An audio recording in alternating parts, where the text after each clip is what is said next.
I want to just mention this one part really quick.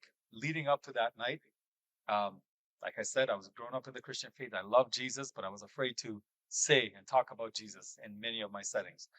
That night, uh, leading up to that night, it had been years for me going up to the altar, asking God to fill me with the baptism of the Holy Spirit, and it never happened. So I just resolved that, okay, maybe it's just not for me. Maybe I'm just too quiet. Maybe I'm just not that guy, and all that.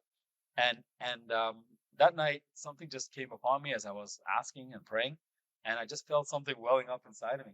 And I don't know what it is, but it just kind of flowed out of my mouth, and I started speaking in tongues.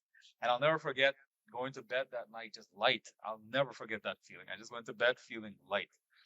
And next day, next day went on like any other day. I went to school, and I remember it was that week, if not that same day, but that week for sure.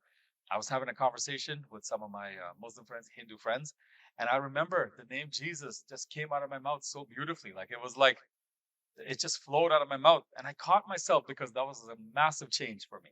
I never ever could do that easily and freely. So I didn't know exactly all that was happening. I do now. But in that moment, I can tell you that my life drastically changed.